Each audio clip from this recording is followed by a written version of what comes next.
You're listening to MinerTalk on demand exclusively on 600 ESPN El Paso. Stay up to date with MinerTalk by downloading the free 600 ESPN El Paso mobile app. Welcome in. We are live. MinerTalk is here, presented by Jack in the Box. I'm Adrian Broadus. We've got Zay Galindo here in the building. We've got George Guajardo. We also have Alberto Reta. No Sal Montes here today, but big shout out to Sal. He did produce the entire game here. Battle of I-10. UTEP gets it done in come-from-behind fashion, 42-35 against New Mexico State. Man, this was a 24-7 quote-unquote blowout. And the Miners scored 35 unanswered to take home the win, 42-35. They're driving home right now with the Silver Spade, the Brass Spittoon Mayor Cup trophies. They are coming back to El Paso, winners of the Battle of I-10. Miners finish out the season tied for 6th place. They are 3-9 on the season. And where does this leave this program? Well, we'll talk all about it here on the program. Welcome in, everybody. We appreciate you chiming in on the program here. We're excited on a very busy rivalry week here for college football to be talking some football here. A lot of stats that really jump out to me. And I think the biggest one, that feels so strange about this matchup right here, 543 yards of total offense for the Aggies compared to UTEP, 298. 543 to 298, yet UTEP wins this game 42-35. 107 plays that the Aggies ran to 56 for the Miners.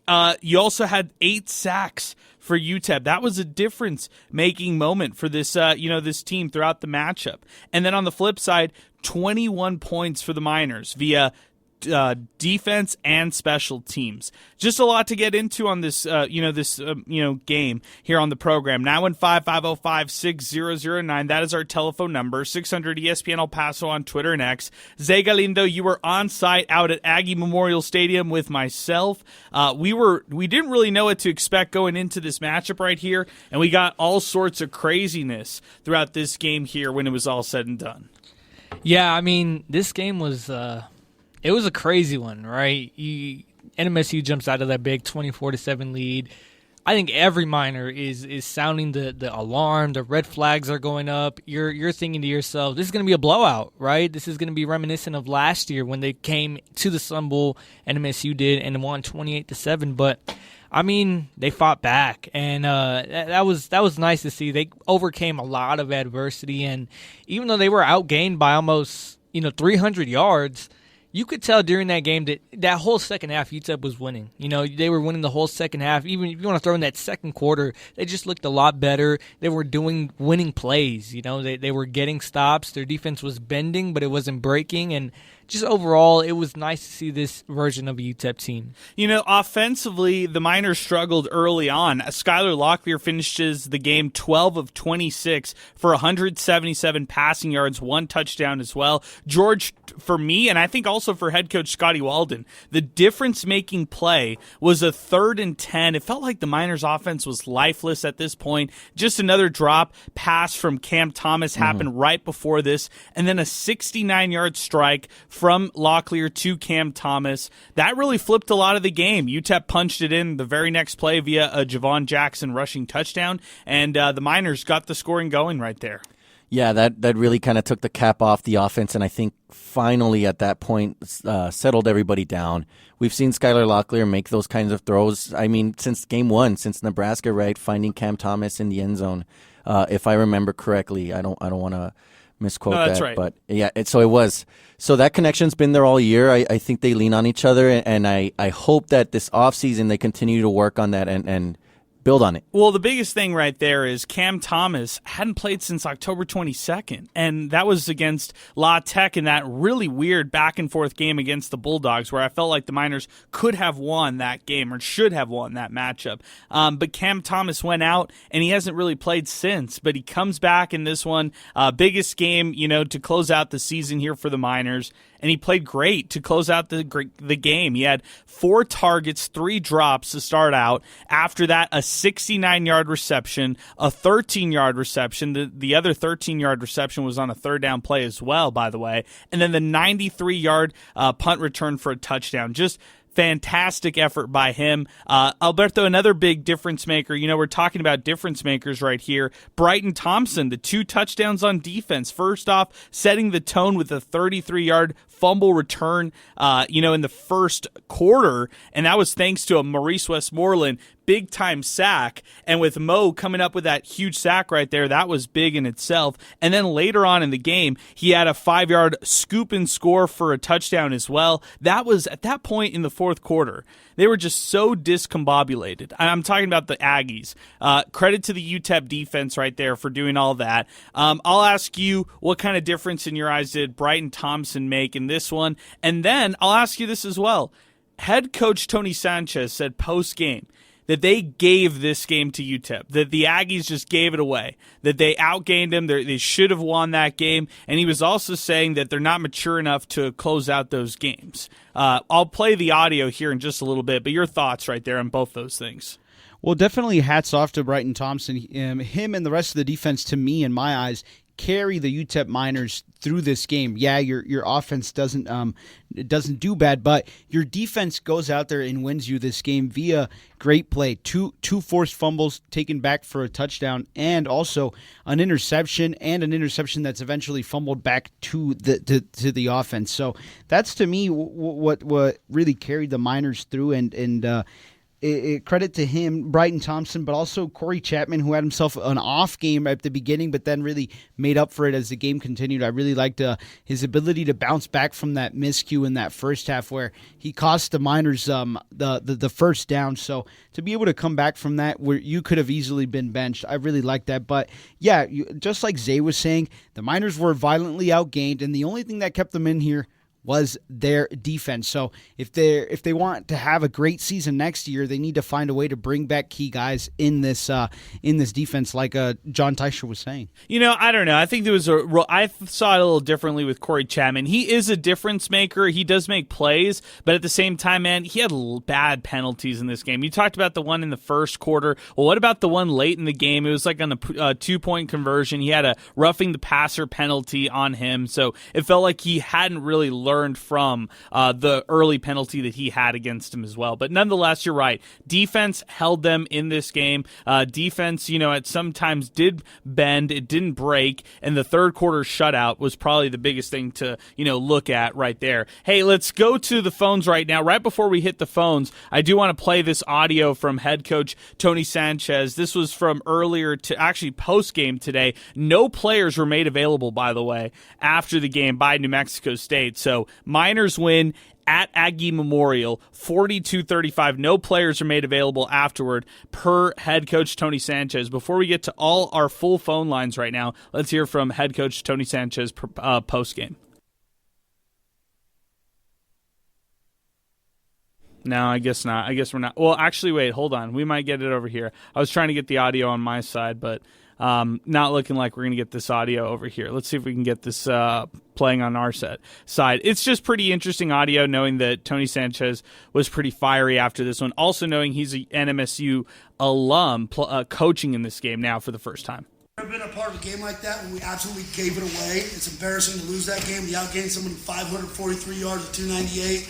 You got a couple of missed field goals. You have 2 offensive touchdowns. We did everything we could to completely, give that thing away, and that's exactly what we did tonight. So it's an embarrassing loss. It's a crappy way to end the season. We got some really good guys in that locker room. Feel bad for them, but that's kind of been the tale of our story. We give ourselves chances, and we're just not mature enough to compete at a high enough level to finish things off. No reason we shouldn't have finished that game off.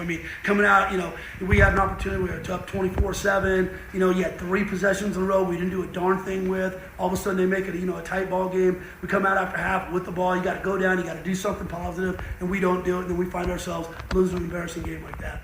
Interesting comments right there from head coach Tony Sanchez post-game for New Mexico State. We're asking you right now, after year 1 of the Scotty Walden, how do you feel as a UTEP football fan? 915-505-6009. We have a couple different answers coming in right now. Hopeful and optimistic, which is one of our poll choices, is leading right now at 45%. And then need more time to judge is second at 41%. If you want to vote, it's at 600 ESPN El Paso on Twitter and X. But let's go out out to the phone lines right now. A lot to unpack from this one right here. So I definitely want to get all of the reactions, all the responses from this one. Let's start off with our pal Ronnie, who's going to get things started with us on Miner Talk. Ronnie, thanks for hanging with us late here tonight. Miners get it done on the road, Battle of I-10. Give me your initial reactions, my friend. Come on, man. We're putting way too much stock into this rivalry for two really bad programs. We got to stop doing that. We got to raise our bar. Hey, we're not talking Texas A&M, Texas over here, my friend. I'm just saying, man. Tony Sanchez is awful at UNLV. He's going to be awful in New Mexico State. Throws his players under the bus. It's like, dude, you had a freaking lead. Learn how to coach. What are we talking about? Scotty, he better get his ass some real players because we're, less 18 months to be in the Mountain West. Need I remind you, the Mountain West produced Colin Kaepernick, Josh Allen, the Genty kid this year out of Boise. He's got to go get some real dudes, man. He's got to go get some real dudes. And it's I don't want to see none of them UTEP players back, to be honest with you, if I'm being honest with you. I don't think any of those kids make a difference or swing the needle when you get to the Mountain West. So here's what he needs to do. Here's my New Year's resolution. He better go get a real dual threat quarterback that's 6'1", 6'2", or bigger. Preferably with some Power 5 experience. But if he doesn't, that's fine. Some FBS, at least from a winning program, because he's got to go get somebody that has a better pulse on the offense and a better feel for. Wait, real quick. You're not in on running it back with Locklear? Absolutely not, dude. We freaking went 3-9. What are we talking about, man? Why are we acting like these kids are good? We lost to freaking Southern Utah. The Southern Utah coach told you basically he didn't need to watch the scouting report, didn't need to prepare, to just step off the plane and just smack UTEP in the mouth. That's what they did. So what are we talking about, man? I think that every time UTEP wins, because the bar is so low, we get so high forgetting everything that just happened. We had 9 losses, and some of them were just flat-out embarrassment. These kids, man, they might be great kids, and that's all well and good, but you know what? They got this thing called Portal, which allows the kid a second chance to go somewhere they can have success. They got this thing called NIL, which allows you to get better players. And we just got to keep it real, man. None of these kids on that freaking roster are good enough to move the needle in the Mountain West. If they couldn't move the needle in Conference USA, don't tell me that they're going to move the needle in Mountain West, because it don't work like that. You don't take kids up a level and all of a sudden they start moving the needle. That's not how that goes. If they didn't move it at one level lower, they ain't going to move it at 2 levels higher. Okay, I understand. Let me ask you this. If way too early crystal ball prediction, where are they next year, this time around? We're talking Ronnie and Adrian 2025 on Miner Talk, and we're talking the final game of the season. Where's UTEP at? Final game next year. I'm going to be honest with you. If Locklear's your starting quarterback, they're probably a 5-7, maybe a 6-16 if he's your starting quarterback. If he goes into the portal and gets a real dude at quarterback, then they got a chance. But if he doesn't, if he says, hey, I'm going to be loyal to his kid, like Marvin Austin P, and he's the best I can get, blah, blah, blah, blah, blah, blah, blah, they're in trouble, Adrian. They're in trouble, man. They're in trouble. I like the kid at Kennesaw State better quarterback than I like Skylar Locklear. You know what? Another thing is we're talking resolutions. We're going to give our resolutions later, but one of the early resolutions is more NIL resources, because you got to keep some of the – you say none of these roster players, but then if you're going to go out and recruit some of these high-level players, you need some high-level money to go out and recruit them for NIL purposes. Everybody keeps saying that more money, more this, more that, but it's like, dude, for 100 years, players weren't even getting paid legally. And people were winning games. So, what the hell's going on, man? When a kid want to play and he needs an opportunity, those are the kids you should be getting to UTEP. I wouldn't try to bang my head against the wall trying to play everybody else's game. Scotty, call me. I'll show you how to get some real players with minimum dollars. You got to go get dudes that are hungry. Go get dudes that have had the game taken away from them, whether it be they've been written off by a school or they couldn't get on the 2 deeps at a bigger school, and they're just hungry for an opportunity. Those kids that are hungry, Adrian, will run through a wall for you. But when the kid steps on campus and says, yo, Scotty, where's the money at? Those kids ain't going to do nothing but let your ass down, man. Every single time it happens. Why is Alabama not playing in the freaking playoff? Because everybody on their team is getting paid. As soon as Saban left, they stopped caring about football. They just all worry about the checks. It's the same thing over and over again. Go get dudes that are hungry, who've been written off by somewhere because they got a lot of fight left in them. Those dudes will come to El Paso, run through a wall for you, and those are the kids that you're going to build a program like UTEP with. You're never going to build a program at UTEP with – you ain't going to do it how Deion Sanders did. That's just not the likelihood scenario of what UTEP and El Paso is. It's not the Sun City, okay? We're not talking about L.A. here. We're talking about the Sun City. So you got to understand what you're working with. Scotty, call me. I'll help you get some real players, dog. Trust me. I'll do this shit. I love it. I love it. Good stuff, Ronnie. Hey, as always, man, it's great to have you along for the MinerTalk Wild Ride, and thanks for joining us here post-game for UTEP New Mexico State. Appreciate the phone call. 915-505-6009. That's our telephone number. We got Sidelines, and then we've got Brian here coming up next. Guys, my only, I want to react to a couple little other things that Ronnie said right there. Alberto, the biggest thing that I'm going to react to is Mountain West right around the corner. It's something that's got to be in the back of the heads for everybody in this program, not just the coaching staff. It's got to be in the players' minds. It's also got to be in the athletic department's minds, too. 2 years from now, UTEP will be in the Mountain West. They'll be competing in 2026 in the Mountain West, even if it is a reduced version of the Mountain West of what we know right now. It's still a higher level of competition right there. It's not the same as Conference USA of what they've experienced. So tied for sixth, going 3-9 in year one, that's all fine. That's a rebuild year, quote unquote. This is the year that they're building things up, like you heard from head coach Scotty Walden post-game on the broadcast. I understand all that. That's all fine. But the Mountain West coming in 2 years means that you got to step your game up.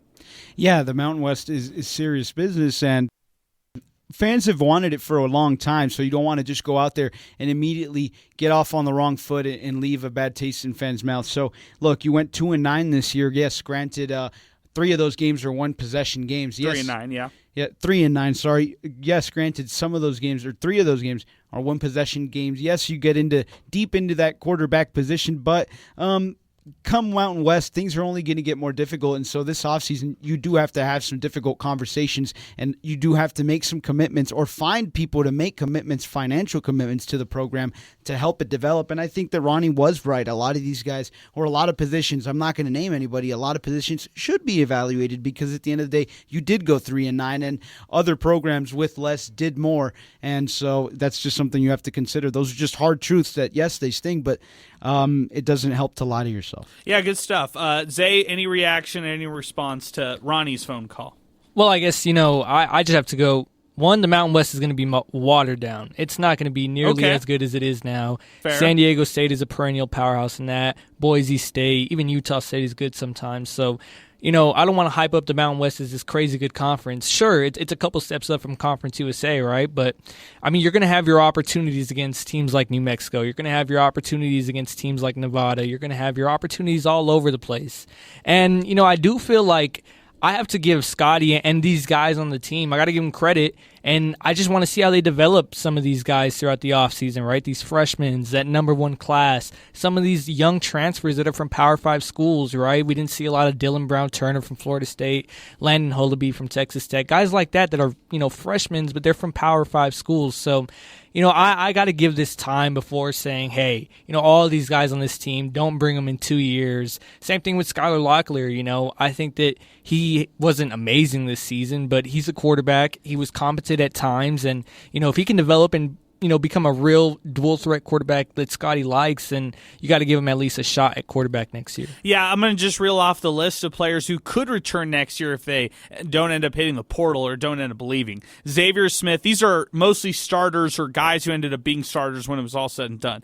Xavier Smith, Kyron Duhan, Brennan Smith, Joseph Immediato, Kenny Odom, Cam Thomas, Javon Jackson, Adam Jacklin, the punter, Marcus Vincent, Ashton Coker, Nate Diamond, Lance Russell, Justin Content, and Skylar Locklear. So that's your list of guys who could be eligible to return next season. 915-505-6009. MinerTalk is just getting started here on the program. 600 ESPN El Paso on Twitter and X, and then 600 ESPN El Paso on our free app. UTEP News checking in. I want Ronnie as athletic director at UTEP. Hashtag MinerTalk. And he said he is spitting facts. So good job, Ronnie. Appreciate the phone call. Let's see if Sidelines can keep it up and spit some more facts. Sidelines, it's great to hear from you. We always hear from you. And this is now 4 days in a week, man. I'm very impressed by you on that.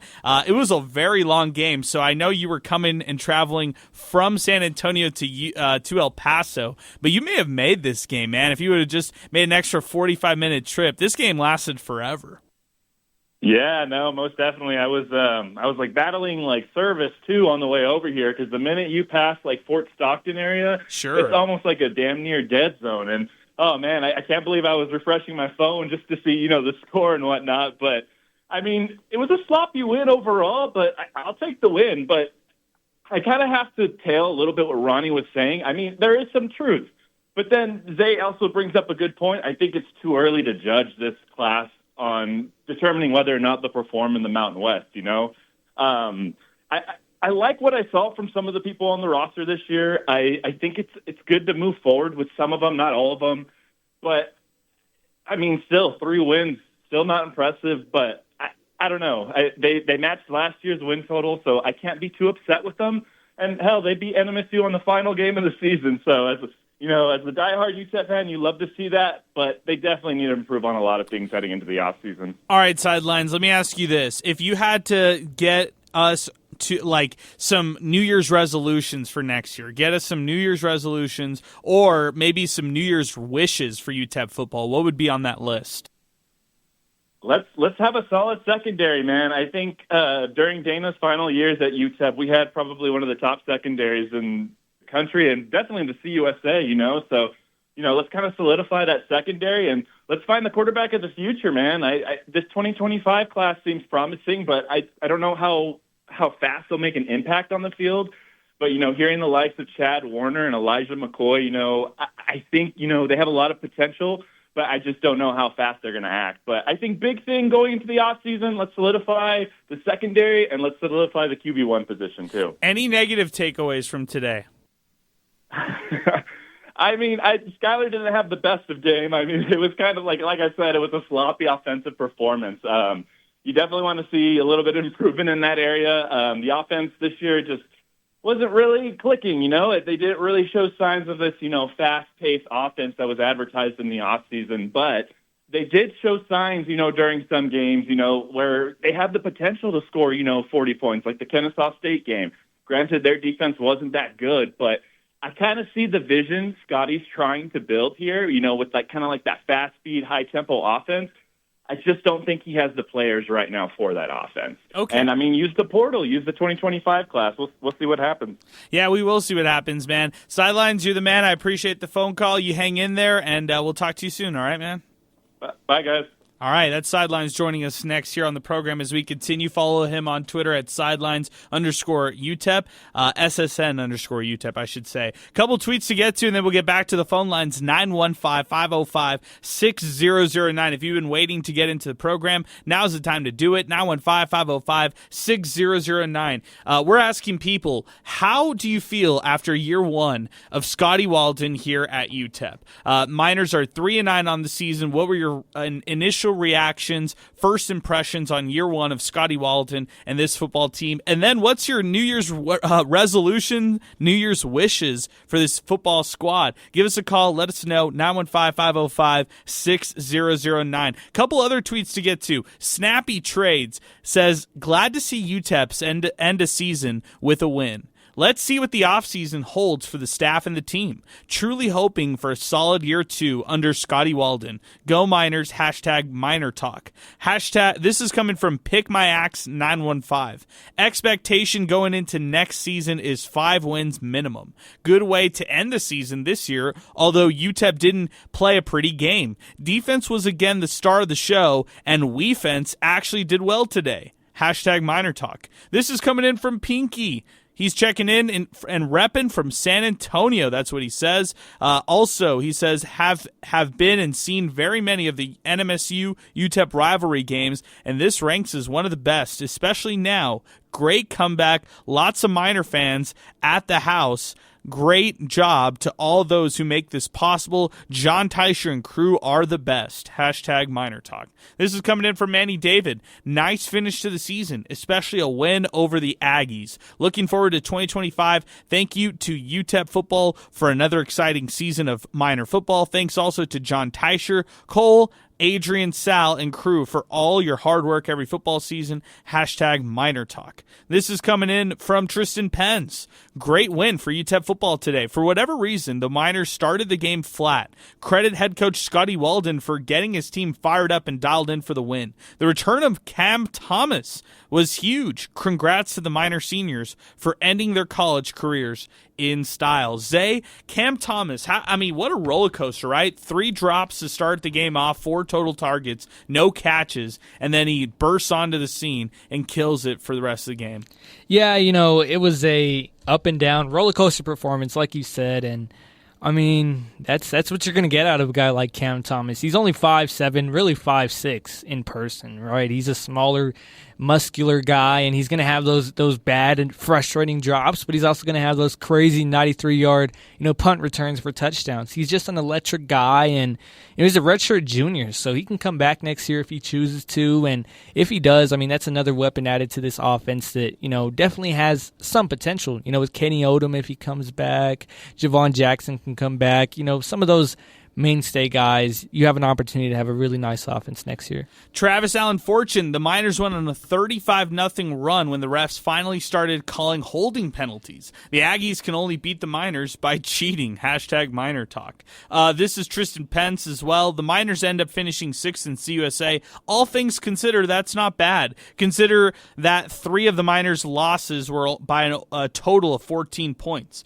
Moving forward, the Miners are a young team and should be much better team next year. Hashtag MinerTalk. Good stuff, Tristan. We appreciate that. Let's go to Brian here on the phone lines. 915-505-6009. Brian, you're back with us after a long week of UTEP sports. What's going on, man?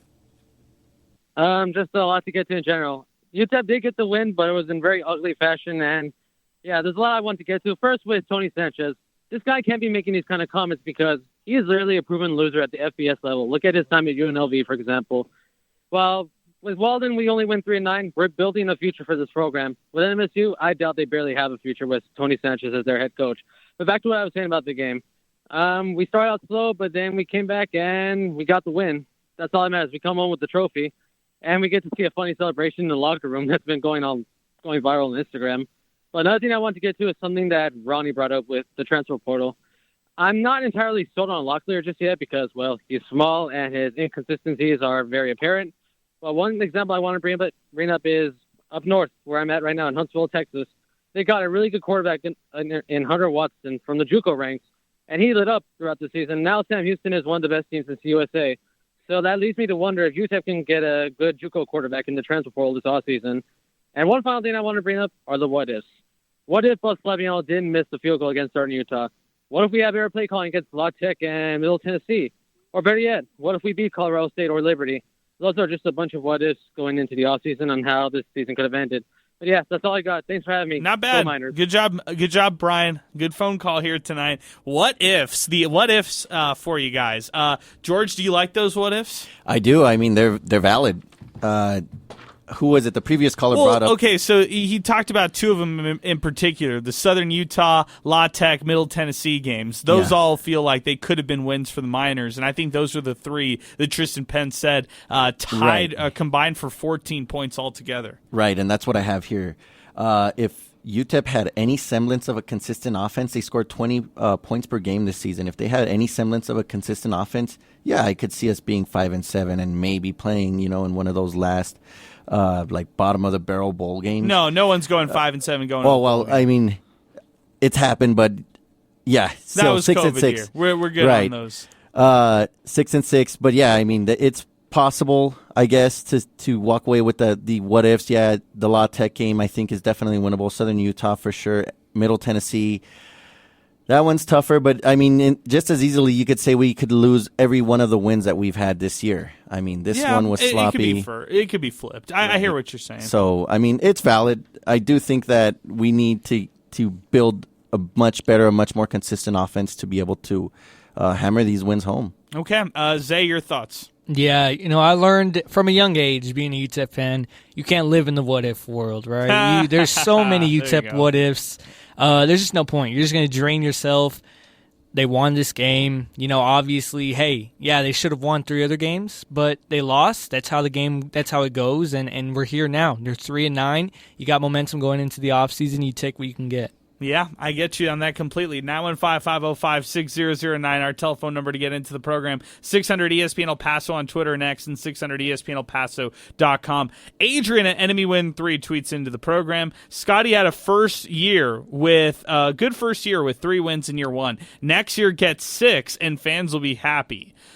Tip Drill 2020 says, I've never seen a team celebrating winning 3 out of 12 games like El Paso does. Scotty Walden is a terrible coach. Why would anyone embrace mediocrity? Saban, Sweeney, Smart, Les Miles would never dare to do something like this in a photo. Augustine, why is everyone so positive? I mean, giving up so many points to a bad NMSU team, horrible play calling by UTEP, and a coach that has proven to be outcoached more times than a couple times.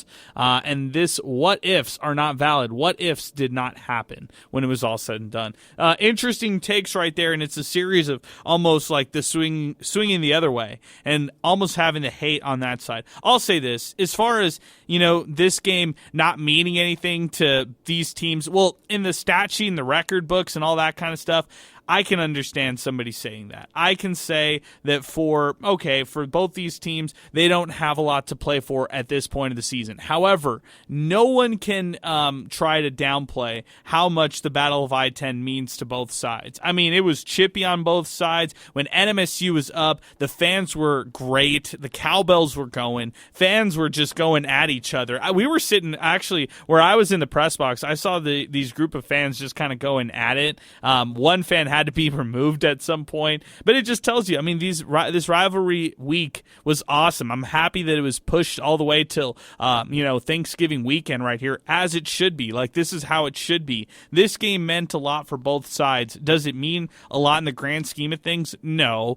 For Scotty Walden celebrating at the end of it, let him celebrate. I'm team celebrate, man. Saban, Les Miles, they're all playing at programs where you expect to win. At UTEP, the history of winning isn't there. Let head coach Scotty Walden celebrate. That's where I'm at, Zay.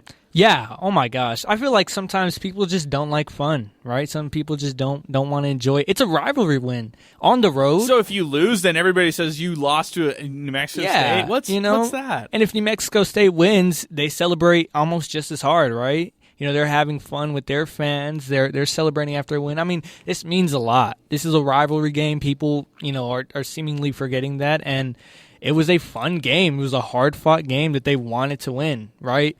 You have to take little wins when you're as bad as UTEP was this year. This Correct. is a little win, right? This is where you get momentum. You got to start somewhere, and obviously no one wants to go 3-9, but this is, like you said, a historically bad program. You have to take these little wins. And you have to use that win to catapult you in the offseason. You heard from head coach Scotty Walden in the postgame show. They've got people here in El Paso right now on visits, official visits, doing a watch party all together.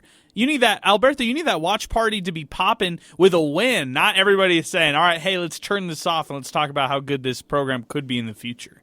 Yeah, you needed that good outing on TV to have a great experience for the official visit. So glad that the Miners were able to do that for that group, because I can't even imagine how you would try to work that back. But yeah, exactly. Like I said, you anchor yourself in a great defense. It's a great way to end your year. Like Adrian said, your defense was phenomenal, absolutely lights out all year, and they carried you to this rivalry win. Yeah, I'm with you on that. 915-505-6009. Let's go to the mayor. It's Eddie Morelos who's joining us next on the phone lines. He was out in Las Cruces for this matchup, of course. Eddie, it's great to hear from you after this one right here. Give us your thoughts. What's going on, man? Congratulations to the Miners. Dang, it was wild. What a wild game. I agree. From the very first snap. I mean, holy cow, that happened, the way it started off, and I thought this is going to be a very interesting, wild game, and it ended up in that way. Really quick on the celebration part. Yes, we should celebrate. It's all going to change, however. With what happened today in college football and the brawls that have gone on and the bigger levels, they are going to change the way people celebrate. And it's a good thing that both the Miners and the Aggies were classy in the sense that they didn't brawl the way the other rivals across the country did, because it's just an ugly look for college football.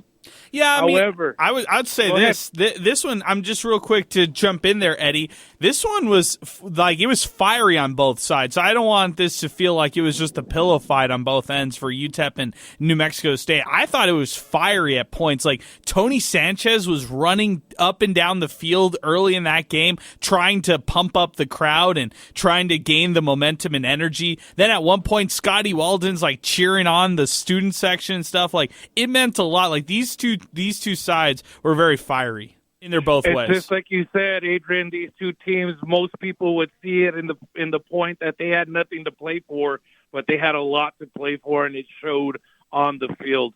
It was amazing to see the intense plays that were made, first in the first half by the Aggies, and then in the second half by the Miners, and breakout plays like interceptions, punt returns.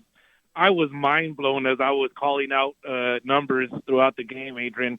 And, the way I see this game, wild is the way college football is this year. It's been a wild season in college football. No doubt. Can't wait to see how it all ends up. Good stuff, Eddie. We appreciate you. The mayor joining us here on the phone lines as we continue. Really appreciate you as always, man. Good to hear from you after the Battle of I-10. 915-505-6009. That's our telephone number to get into the program. We got some full phone lines. Let's get out to the phone lines, and let's keep it moving right now. We've got Augustine who's going to join us here in a bit. But before we get to Augustine, we'll get to Milkman who's up with us next. 915-505-6009. Milkman, it's great to hear from you, man. What's going on? Hey, how's it going? So, I don't know what's up with the haters tonight, but how dare these people tell us we can't celebrate? I mean, I'm the first one to call in when there's an issue, when somebody, it's obvious that they didn't do a good job or the coaching was poor or whatever, but come on, man. Our team just came back. I don't care that they haven't won that many all year, but this is their rival, New Mexico State. And they came back from 24-7 and scored 35 straight points. When's the last time you even saw that? And these people are like, oh, don't be celebrating. Screw them. This is ridiculous. There's no reason to come down on this team tonight. Save any negative comments for later. This is a great night. I watched it with my dad. We were high-fiving. The whole time it was phenomenal. It was absolutely great. And I got to tell you, the future to me looks bright. And people calling in like, oh, yeah, have the coach call me and I'll tell him how to recruit. Come on, man. What? Come on. Why don't they just hire you? I know. This is ridiculous. Look, let the fans enjoy it. If you're a Miner fan and you've had to suffer through all these losses, by God, celebrate tonight. You know what? Yes. We beat our rival, and yeah, they suck too, but guess what? We don't suck as much as they do. So, you know what? It was a great night. I'm very happy. The future to me looks bright because if he keeps up his recruiting, it is inevitable that they're going to be much better off. So all I can say is go Miners. Picks up, baby. Good stuff, Milkman. We appreciate you. Thanks for the phone call. And you know what? I'm going to say this about Milkman. He is as fair as it gets. He will be on this radio show blasting this team when he's upset. He will be on this radio show when they win, giving them their flowers. And that's what he's doing right here. And I agree. To the haters here, I'm just going to say this. Narratives going into this game right here are simple. On one side with Tony Sanchez, this was year one of inheriting a team that really it wasn't his, right? This is Jerry Kill's squad right here. Kill ends up leaving in the offseason unexpectedly after a great season with the Aggies last year. And then they're left to just fill the void with somebody who has had, coaching experience like Sanchez, but hasn't, obviously coached in a while and this wasn't the plan here for New Mexico State. Let's just put it that way. For UTEP, this was the plan. The plan was to move on from Dana Dimmel last offseason and to go all in on Scotty Walden. Well, when you think about how the roadmap of this season has really gone for both squads, you talk about on one side with New Mexico State coming off a win last week on the road against Middle Tennessee. Well, they had momentum to close out the year strong and validate why, hey, Tony Sanchez is the right guy. Get up to 4 wins on the season. Close out the season on the right foot. They recruit against players who could come to UTEP and vice versa. So they want to be they want to have the upper hand in those arguments, in those discussions whenever they recruit against UTEP players. So that's one side from Tony Sanchez in that perspective. On the flip side with UTEP and Scotty Walden, well, you haven't really had the best season. You're going into the final game of the season with 2 wins under your belt. You lost to an FCS school. You lost to 2-3 games that you probably should have won when it was all said and done. And you go into this one with some motivation, but you just got killed at Tennessee. So what kind of motivation and momentum can you try to translate on the road in the Battle of I-10? Not to mention all of this coupled with the fact that this team goes down 24-7 early on and looks almost dead in the water. They rally back. They can celebrate, man. I'm cool with that. This is their rivals, and on both sides with the narratives, the storylines going into this game, it's a good win for UTEP, and it's a program-building win. Does this mean that I'm all in, and does this mean that I think they're going to go out and win 10 games next year? No, but does this mean that they're taking the right steps in the build? Yes, because they could have fell flat and finished out the year with 2 wins on the year. And if they lost to New Mexico State, people would have felt much worse about this team going into the offseason than not. So next year, you have the comfort knowing that they can build on this. Like Milkman just said, when you stack top recruiting classes together on top of each other, something's going to have to pan out. Real quick, before we get out to our 2 callers, want to run down the 2025 UTEP football schedule of what we know. At Utah State, Saturday, August 30th, a home game against UT Martin, Saturday, September 6th, then at Texas, Saturday, September 13th, and then a home game against Louisiana Monroe, and that's Saturday, September 20th. My expectations are 2-2 in those non-conference games. 2-2 right there. Utah State, maybe you lose to Texas as well, but you beat UT Martin at home. That's an FCS school right there, and you beat Louisiana Monroe at home. So that's my expectations going into next year. That's blind, not knowing anything about the roster or anything about the 2025 team. 915-505-6009, that's our telephone number. Back to the phone lines we go. We got a couple callers to get to. It's Augustine who's next. Augustine, good evening, my friend. Are you deemed the hater of the night, or are you going to spin this positively? No, I'm going to spin this 2 ways. Here's the thing. For next year, I expect UTEP to win the games it needs to win. Because after this season, after all the positivity, there comes a time where fans have to – I understand the fans being happy. I understand people, yelling and screaming, great win. But here's the thing. Nobody wants – and this has been a theme throughout – nobody wants mediocrity again from UTEP. The fans expect a whole lot more. And this is something that is good for the city and good for the region because you expect more from the team and you expect them to win more games, especially beating those FCS teams. UTEP has no business losing to an FCS team. So here's my big question. Adrian.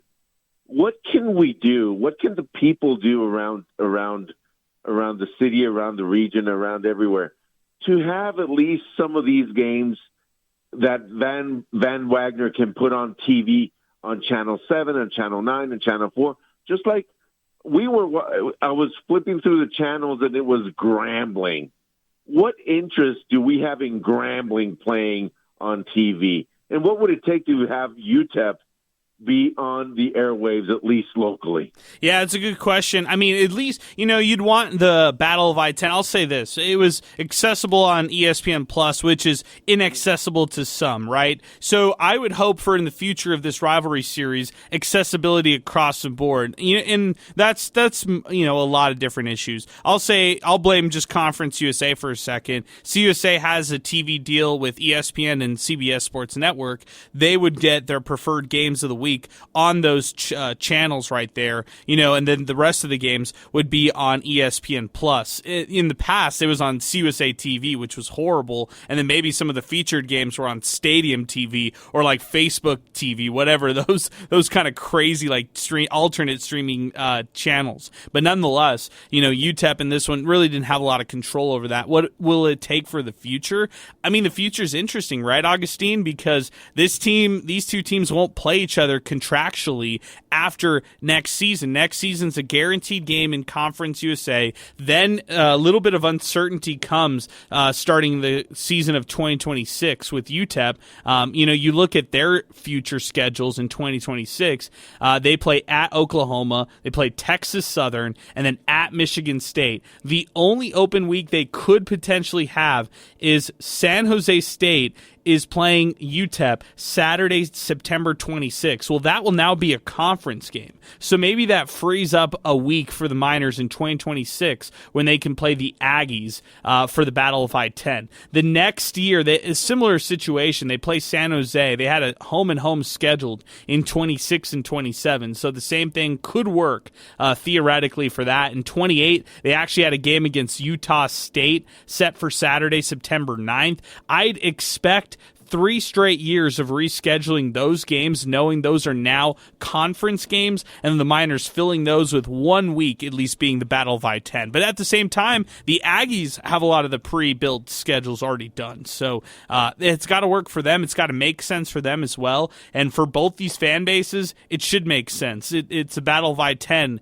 and it would be a shame that if UTEP makes it over to the Mountain West and leaves behind New Mexico State and Conference USA, that these two teams don't play each other. I don't think that'll be the case. I think they will definitely do that, and they will definitely be playing each other, even when they're not in the same conference here, starting in 2026. Good call, Augustine. I appreciate the phone call, man. Thanks for weighing in. 915-505-6009. That's our telephone number. More calls to get to. Anthony is next up with us. Anthony, what's up, my man? Good to hear from you. What's up? What's up, Adrian? How are you guys? We're doing great, Anthony. What'd you think from this one? UTEP gets the win over New Mexico State. It was awesome, bro. Honestly, being down 24/7, I was about to turn it off. I was really upset. I had to delete some tweets there from the first. I think people screenshotted some of them. So that's all right. Hey, that's all right. They shouldn't have been down 24/7, but to score 35 unanswered points, that's unbelievable. That was awesome. That was a great game. I haven't seen an exciting game like that in a while. I do think it brings a lot of momentum going into the off season. I'm gonna roll with Scotty. I'm gonna say that hopefully he can turn things around next year.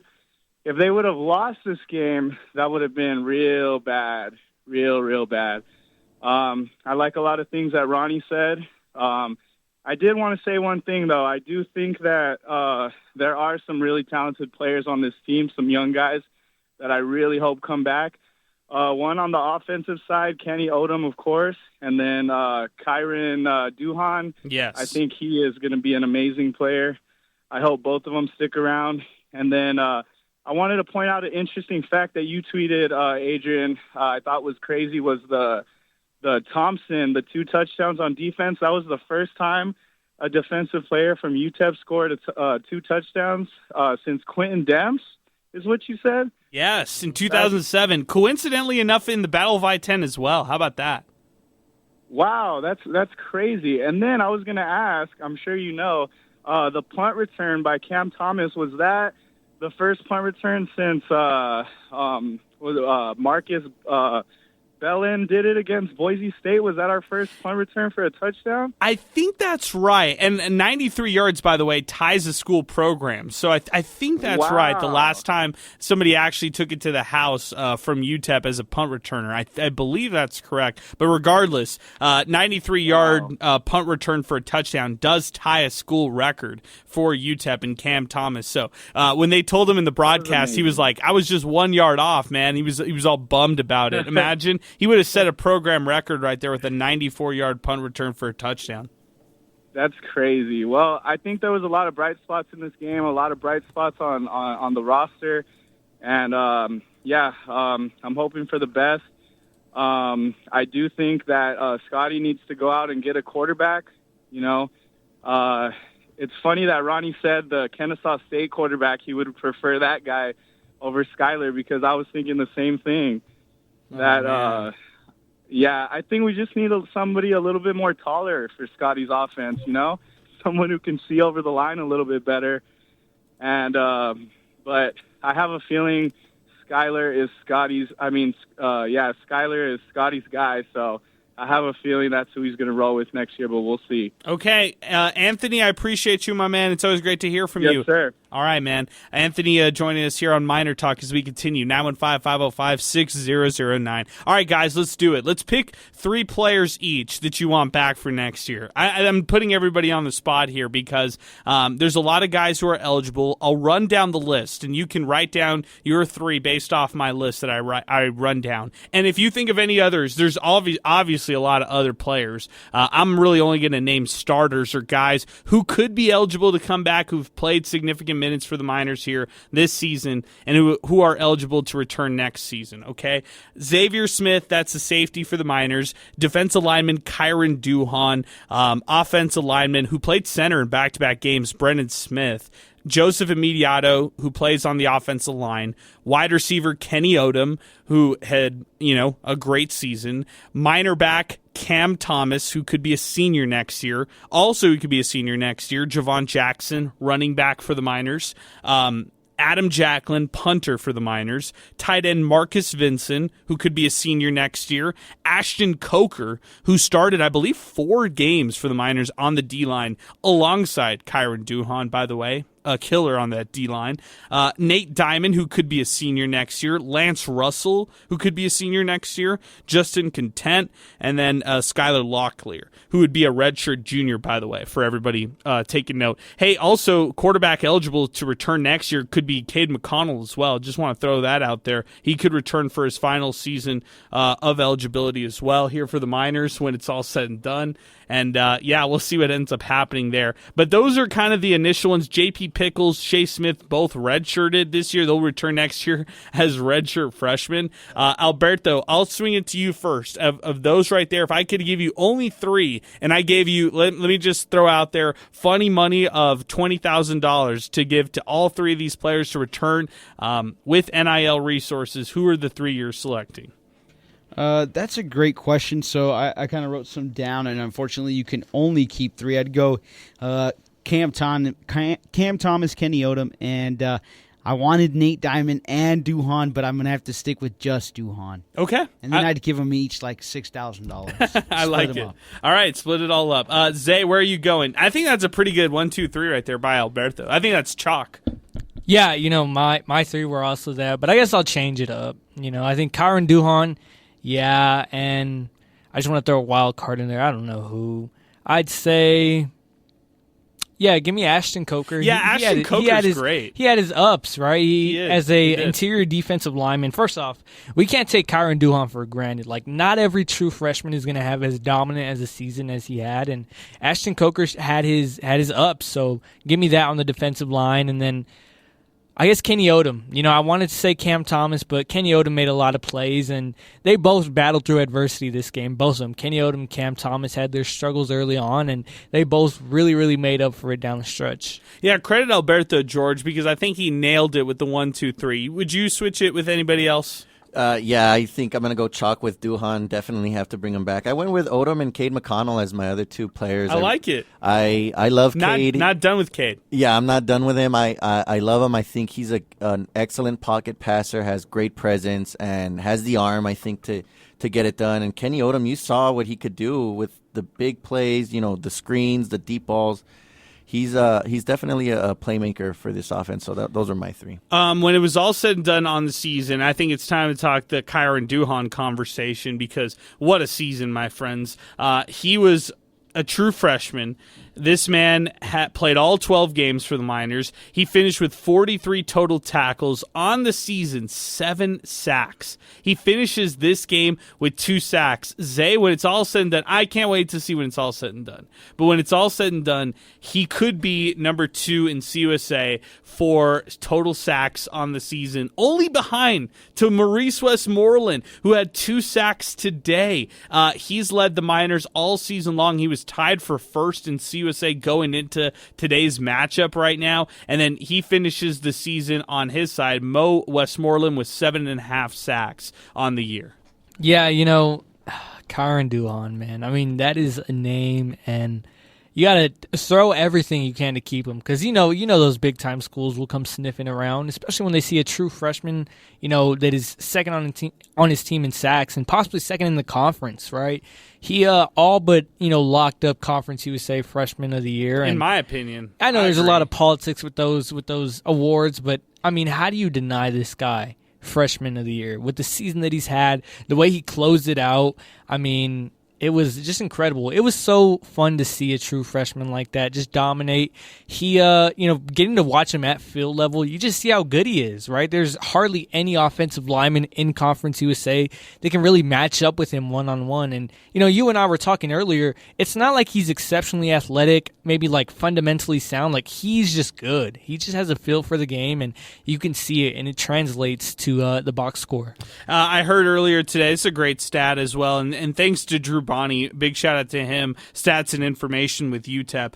This is a great one right here. 32 sacks. I think that number ended up turning to 33 sacks in 2024 is the most sacks by a UTEP team since 2004. So, George, it's a 20-year run right there for that, since UTEP has seen that production from the D-line or from their defense, just making that many sacks in one single season. Yeah, and incredible in this game alone, we saw the engines, Duhan and Westmoreland Wright, provide half of the sacks today, if I'm correct here.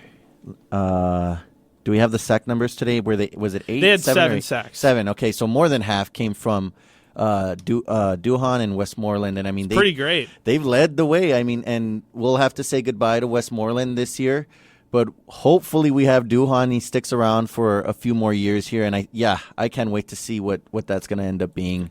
The ceiling's really, really high with it. Yeah, and I think the NIL is going to be really high for somebody like him, or to at least keep him. So we'll see what ends up happening. This is Miner Joe at USA. Special teams were horrible all year. Last game was the charm. Proud of the team. A win is a win. Everyone wants to win, and one-year wonders are a dime a dozen. I like the direction that the program is headed in. Bowl game victory is the next step. That's coming in from Miner Joe. This is also coming from Augustine. It's not about being fun. It's about the people demanding more than mediocrity. The only thing that UTEP can do is specifically, and what Scotty Walden can do, is start being brave on the play calling.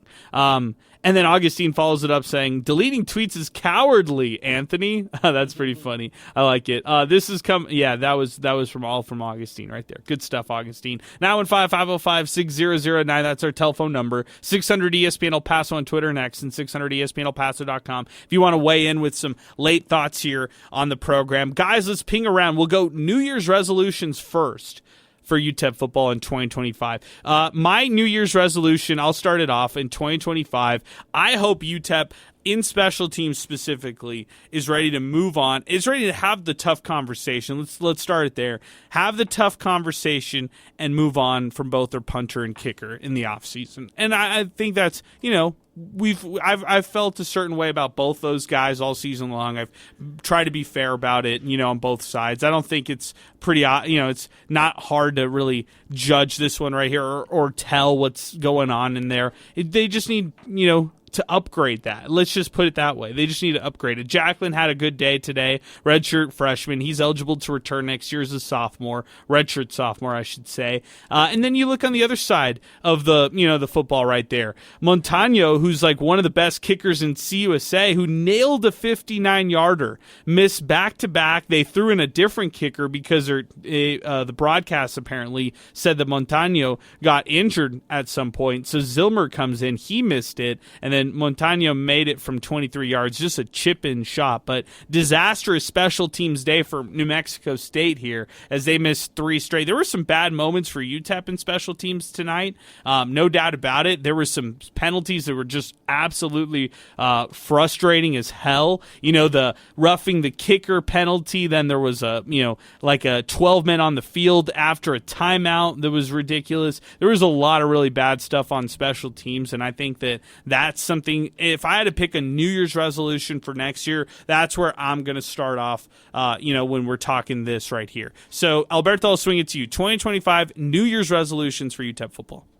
For me, it would be do whatever it takes to retain a lot of your guys on defense. You want to be able to bring back this killer defense that you had that helped you out in key spots this year. And also, I guess, and this will just kind of tie into this game, is just address the slow starts at the beginning. You fall out to a sizable lead in this game. Yeah, your defense puts up 7 points at the beginning, but then the other team scores 24 unanswered points on you. You just can't have that. And I think that if the Miners are able to address that and stop streaks by the other teams, then things will be a lot better. But if they need to stimulate the NIL and spend it wisely, bring in the right skill guys. Okay, I was just asking one. We'll ping around. We'll do more resolutions. So you gave a couple there, Alberto. I like the different ones that you gave. So just give me one here, George. One New Year's resolution for next year. Yeah, be better on the offensive line of scrimmage. 27 sacks total given up by this UTEP team. That's not going to cut it. Just to juxtapose that with the first-place team in Conference USA, Jacksonville State, they only had 17. So they're keeping their quarterback upright. I want to see more of that. And I also, God, can we get any kind of production from our tight ends? I don't think we had any. Well, Marcus Vincent caught a couple passes, but you're right. For the most part of the season, not getting a lot of production from tight ends this year, and he was really the only one they saw. Judah Esenwa faced a lot of injuries all season long, so he didn't really play much. But I like the offensive line note for New Year's resolution. So good stuff there. Zay, give me one New Year's resolution for next year. Yeah, I mean, kill the transfer portal. Kill the transfer portal. I know it's not really next season, I guess, but for me, the transfer portal is going to open come December, January. Have the number one class in Conference USA, I guess, is the better word for it. Okay, that's a good one right there. I'll go next New Year's resolution for me. I'll go my next one right here. I'm going to go ahead and say, this is going to be a hot take. I think we're ready for this. Remain patient at quarterback with the guys you have. Oh, man, I'm going to eat my words here. We're going to talk a year from now, and we're not going to solve anything for this. But I'm going to say it right now. Remain patient. I'm in. I like the nucleus that they built. I don't think that you need to go. If you're going to tell me that UTEP has limited NIL resources right now going into the future, and I think that's what's the case. I think they're going to have some NIL resources, but not as much as some of the other teams in CUSA for football. I think you look at Locklear, you look at McConnell, you look at Pickles, you look at Smith, you look at Warner, who could be the true freshman coming into next year's system, and you're good with that room right there. That's 5 guys right there that I would say with a healthy offseason and with a full offseason and a bulk of it to really show what you can do, you can win games with those guys. Can you win 5 games with that 5-guy nucleus? Yes. In my opinion, next year, yes. And is that an improvement from a 3-9 season? Yes. Are you accepting a mediocre year in year 2 if they go 5-7? I don't know. It depends on how the season goes for CUSA, and it depends on how they do at home. I mean, they should probably get 6 home games next year, which is another resolution. But anybody vehemently disagree with me? I think all of you guys have kind of individually said transfer portal quarterback. My New Year's resolution is UTEP staying a little bit patient with their quarterback room. Look, I definitely agree because I know what you mean because, look, the quarterback position is by far we've seen, if not hands down, the most expensive position to address, right, in the transfer portal. So guys are going to be demanding a lot of money. They're going to be taking up a bunch of your money. So I get that. I would agree with you if this coaching staff had maybe a little bit of a different lens at evaluating quarterbacks during the game.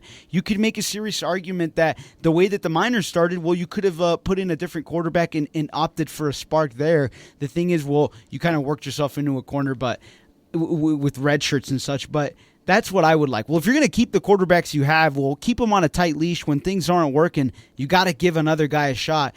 Give your defense a true chance of winning you the game by putting up points on the offense. That's what we saw. I know that you guys alluded to the low points scored by the Miners. That the quarterback that falls into your hands. Zay, you don't agree with this? I do. Oh, I you do agree with this. Okay. I think that you got to be patient. I guess semi-agree. I think there needs to be competition, and whether that's, if Cade McConnell is eligible and ready to come back, right, if he's the competition, if JP or Shea take a step up, or, Chad Warner even.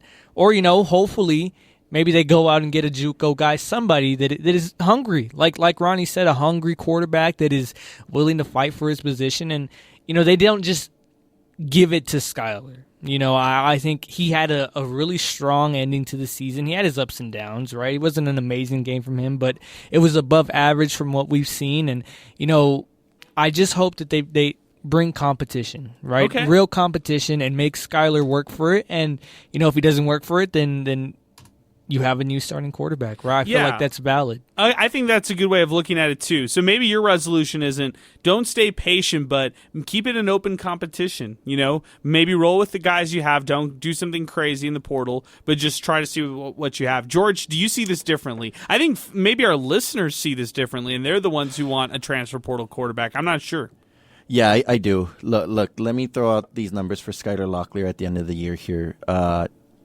He threw for a 64% completion percentage, 10 touchdowns, 6 interceptions, 1,583 yards.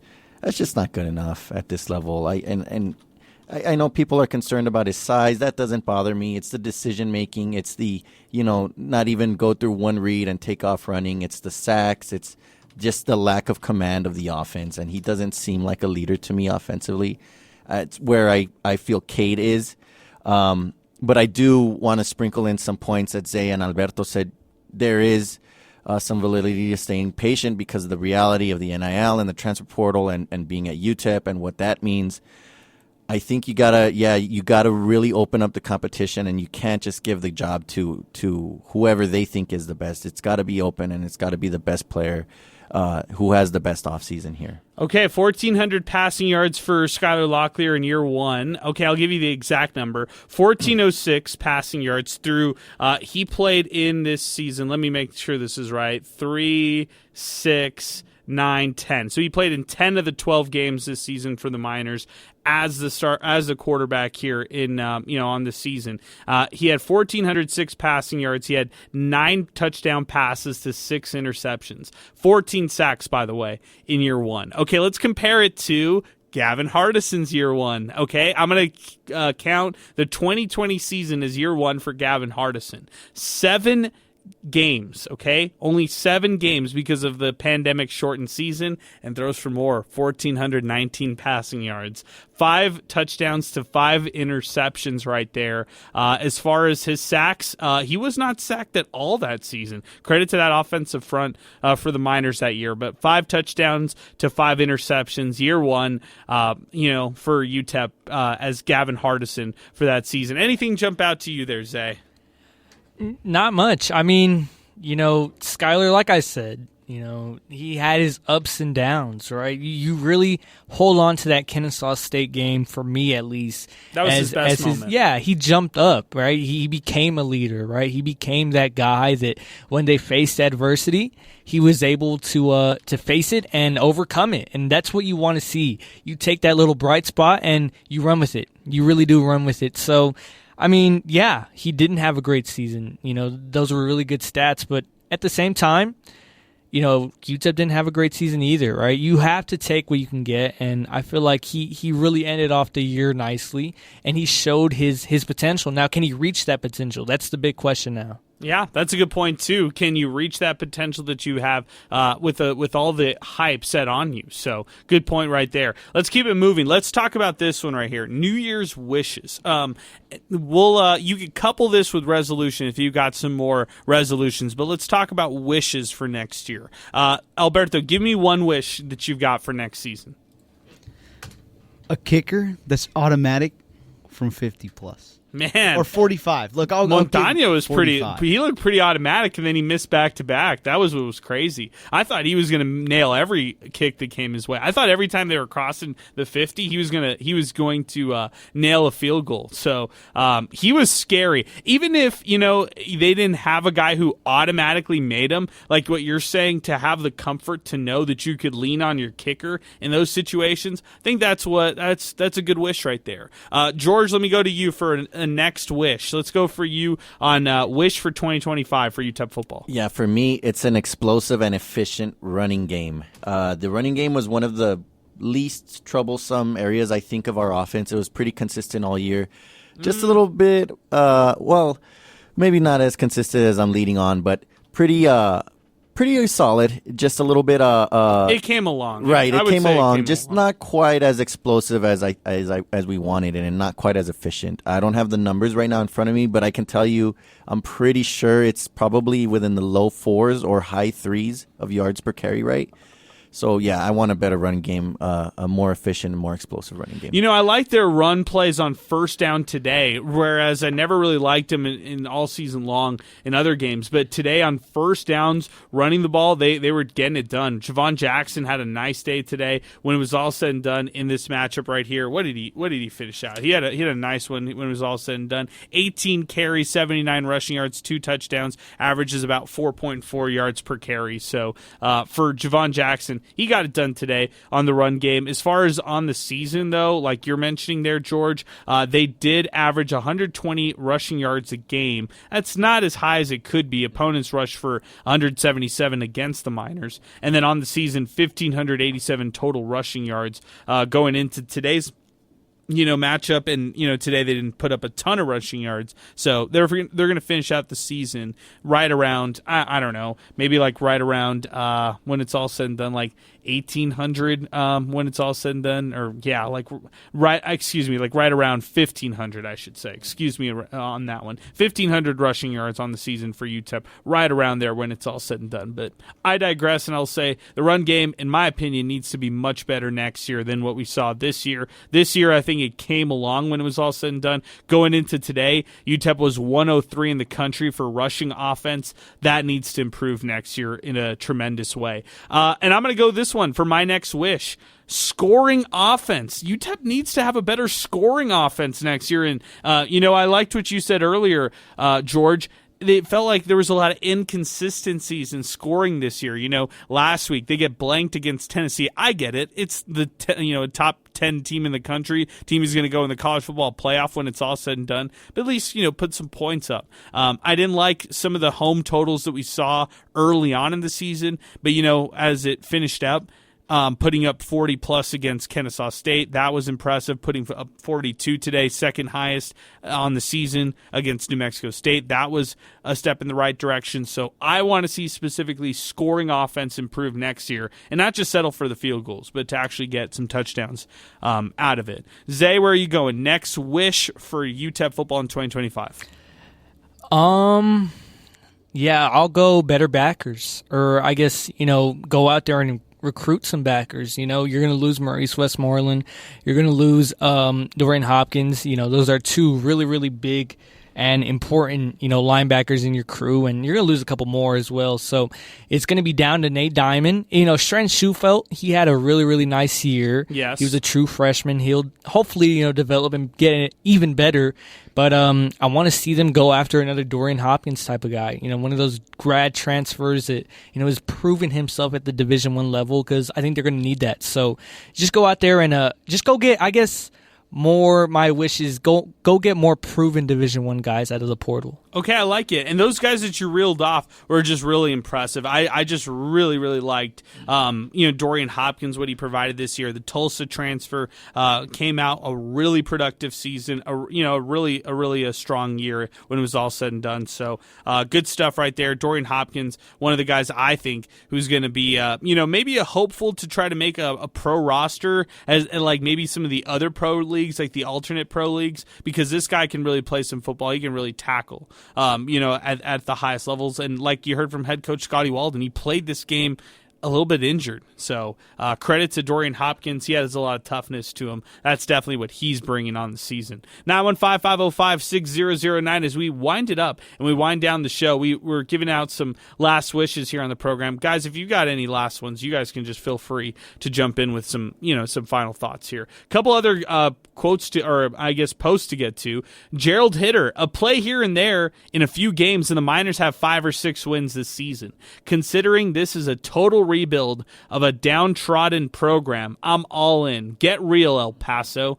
Augustine, killer defense. Did you see how many points they gave up to NMSU? Here's the thing. Get better. Stop saying defense was good, hence volunteers. Use the speed on this team, tight ends, the running backs coming off the backfield. I think UTEP doesn't need a run game. They need a consistent way to attack defenses. They need offensive identity. Pass, pass, pass. Get the ball in the end zone and use the tight ends. That's coming in from Augustine. Good stuff, guys. UTEP defeats NMSU 42-35.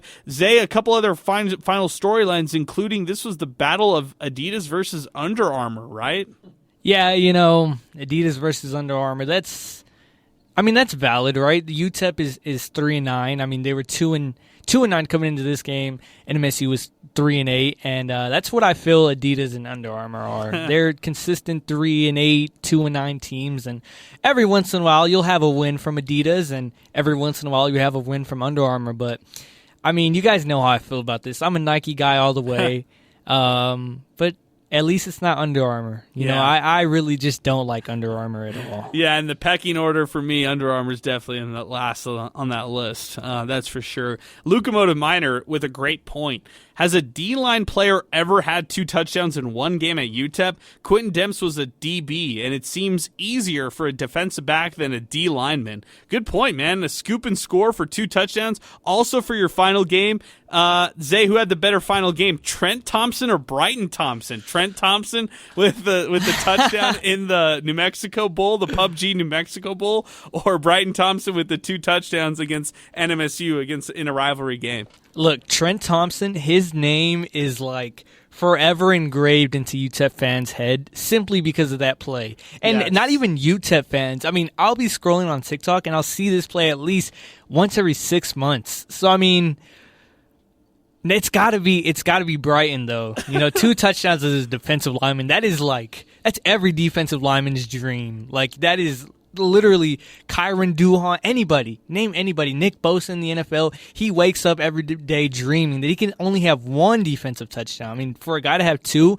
in a rivalry game, it's got to be Brighton. It's got to be Brighton. I love it. Even though Trent had that incredible play in the PUBG New Mexico Bowl. Best play ever, it's definitely Trent of the 2 brothers. Best game, final game, or better final game, it's got to be Brighton. So, good stuff. I love the Thompson brothers. They did a lot for this UTEP football program, and they were very loyal. They never left. Both of them just stayed all the way through, with the Miners. So, good stuff from a defensive end and a tight end. The tight end graduated 3 years ago, and now his younger brother, the defensive end, graduates, and he finishes his UTEP career on a high note. So good stuff. George, I'll let you give some final words here. Just turning the page over to 2025, final words going into next year, my friend. Yeah, I'm cautiously optimistic here. I do think Coach Walden has a lot of learning to do, play calling, game management. Kind of saw him going crazy on the sidelines a couple times there today. Don't know what that was about. I mean, obviously frustration. Got to clean up the penalties. But early on after that Southern Utah game, it looked like we weren't going to win a game, right? I mean, that was a real possibility. I think for UTEP to come in, even after falling down 24-7, they could have just packed it in, and called it a year. They didn't. I think the mentality's there. I want to see them build on it, and so that's what I'm looking forward to. Okay, I like it. Let's go back to you, Alberto. Next year, your thoughts on kind of the 2025 season, and how are we ending up 2024 when it was all said and done?